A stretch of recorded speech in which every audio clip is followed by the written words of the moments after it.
Framing and കോമ്പോസിഷനിൽ അടുത്തതായി ഏറ്റവും പ്രധാനപ്പെട്ട ഒരു കാര്യമാണ് ഡെപ്ത് അഥവാ ആഴം. നമ്മൾ കമ്പോസ് ചെയ്യുന്ന ഒരു ഫ്രെയിമിനെ സിനിമാറ്റിക് ആക്കുന്നതിൽ ഏറ്റവും പ്രധാനപ്പെട്ട ഘടകങ്ങളിൽ ഒന്നാണ് ആ ഫ്രെയിമിൽ ഡെപ്ത് ഉണ്ടായിരിക്കുക അഥവാ ആഴമുണ്ടായിരിക്കുക എന്നുള്ളത്.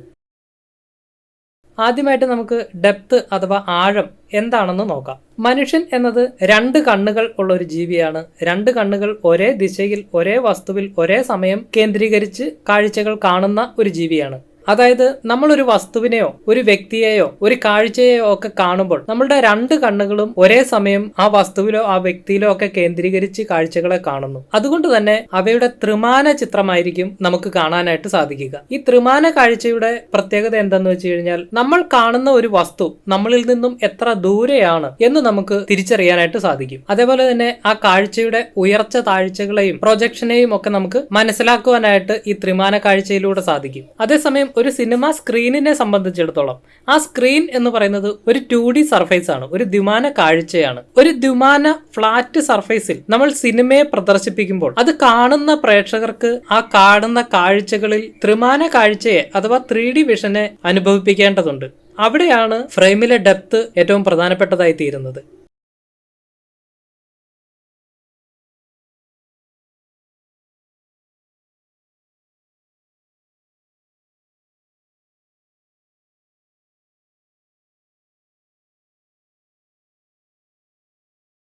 ഫ്രെയിമിൽ ഡെപ്ത് കൊണ്ടുവരുന്നതിനായി നിരവധിയായിട്ടുള്ള മാർഗങ്ങൾ നമ്മൾ ഉപയോഗിക്കാറുണ്ട്. അതിൽ പ്രധാനപ്പെട്ടവയാണ് നമ്മളിപ്പോൾ നോക്കാൻ പോകുന്നത്. ഏറ്റവും പ്രധാനപ്പെട്ടത് ഫോക്കസ് തന്നെയാണ്.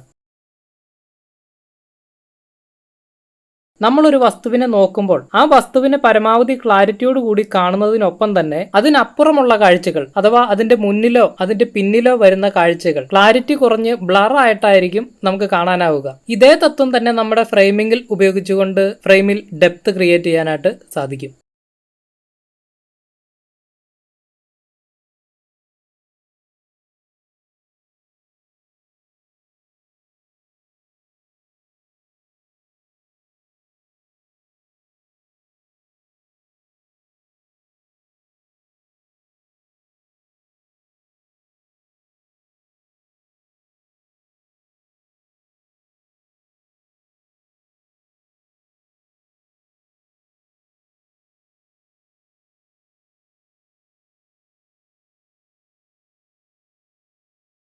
അടുത്ത മാർഗമാണ് വസ്തുക്കളുടെ വലുപ്പ വ്യത്യാസത്തെ കാണിച്ചുകൊണ്ട് ആഴം നിർമ്മിക്കുക എന്നുള്ളത്. അതായത് നമ്മൾ കാണുന്ന ഓരോ വസ്തുവും അതിന്റെ ദൂരത്തിനനുസരിച്ച് വലുപ്പം കൂടുതലുള്ളതായും വലുപ്പം കുറഞ്ഞതായും കാണുന്ന ഒരു പ്രതിഭാസം നമുക്ക് അനുഭവപ്പെടുന്നുണ്ട്. അതുകൊണ്ട് തന്നെ ദൂരെയുള്ള വസ്തുക്കൾ ചെറുതായും അടുത്തുള്ള വസ്തുക്കൾ വലുതായും നമ്മൾ മനസ്സിലാക്കുന്നു. അതായത് നമ്മുടെ കാഴ്ചയിൽ വരുന്ന ഒരു വസ്തുവിന്റെ വലുപ്പത്തിനനുസരിച്ച് അതിന്റെ ദൂരത്തെ നമുക്ക് മനസ്സിലാക്കുവാൻ സാധിക്കുന്നു എന്നുള്ളതാണ് അതിൽ നിന്നും മനസ്സിലാക്കേണ്ടത്. ഈ ഒരു തത്വത്തെ ഉപയോഗിച്ചുകൊണ്ട് ഫ്രെയിമിൽ വസ്തുക്കളെയോ കഥാപാത്രങ്ങളെയോ ഒക്കെ അറേഞ്ച് ചെയ്തുകൊണ്ട് ഡെപ്ത് ക്രിയേറ്റ് ചെയ്യുവാനായിട്ട് സാധിക്കും.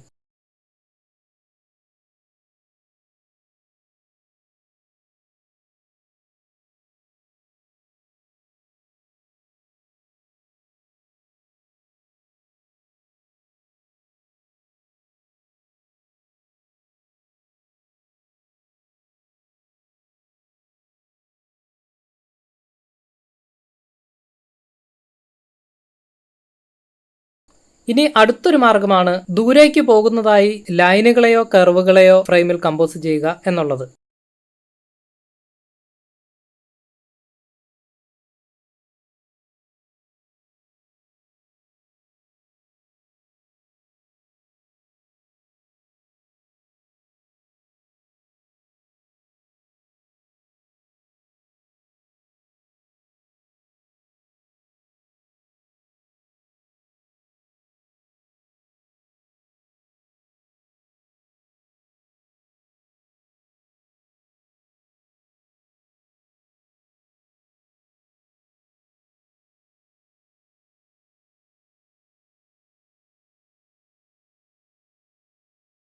അടുത്തത് ഈ രീതിയിൽ ആഴമുള്ള ബാക്ക്ഗ്രൗണ്ടിന് മുന്നിലായി നമ്മുടെ കഥാപാത്രത്തെയോ ഒബ്ജക്റ്റിനെയോ ഒക്കെ പ്ലേസ് ചെയ്യുന്നത് ആ ഫ്രെയിമിന് കൂടുതൽ ഡെപ്ത് തോന്നിക്കുവാനും മനോഹരമാക്കി തീർക്കുവാനും സിനിമാറ്റിക് ആയിട്ട് മാറ്റുവാനും സാധിക്കും.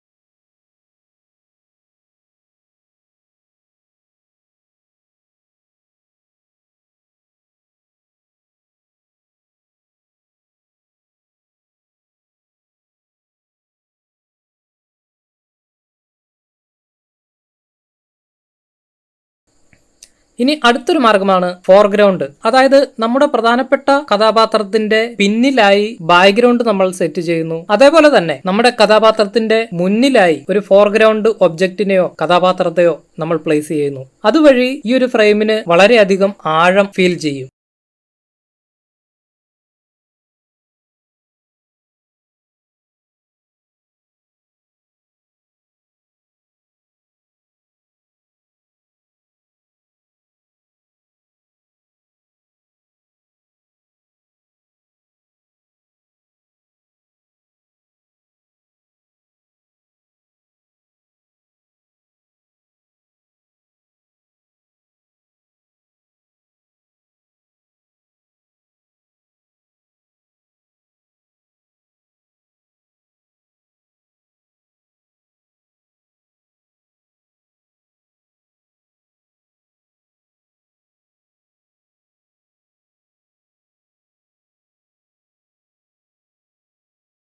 അടുത്തൊരു രീതിയാണ് കളർ ഗ്രേഡിങ്ങിലൂടെ ഫ്രെയിമിൽ ഡെപ്ത് ക്രിയേറ്റ് ചെയ്യുക എന്നുള്ളത്. ഈ ഒരു ചിത്രം നോക്കൂ, ഇതൊരു ഫ്ലാറ്റ് ഇമേജ് ആയിട്ട് നമുക്ക് ഫീൽ ചെയ്യാനുള്ള സാധ്യതയുണ്ട്. അതേസമയം ഈ ഒരു ഫ്രെയിമിന്റെ കോൺട്രാസ്റ്റും ബ്രൈറ്റ്നെസ്സും മാത്രം ചേഞ്ച് ചെയ്ത് കഴിയുമ്പോഴത്തേക്കും ഈ ഫ്രെയിമിൽ ഒരു ഡെപ്ത് ഫീൽ ചെയ്യുന്നതായിട്ട് നിങ്ങൾക്ക് മനസ്സിലാവും.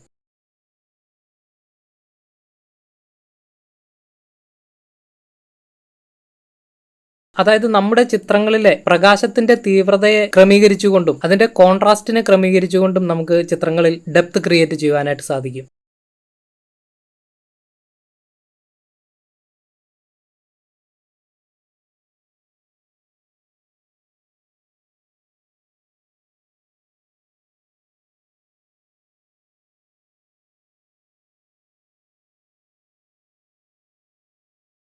ഇനി വളരെ മനോഹരമായി പല മികച്ച സംവിധായകരും ഉപയോഗിച്ചിട്ടുള്ള ഒരു രീതിയാണ് ഇപ്പോൾ കാണുന്ന ചിത്രത്തിലുള്ളത്. പ്രകാശത്തെയും നിഴലിനെയും ഉപയോഗിച്ചുകൊണ്ട് നമ്മുടെ ഫ്രെയിമിൽ ഡെപ്ത് ക്രിയേറ്റ് ചെയ്യുക എന്നുള്ളത്.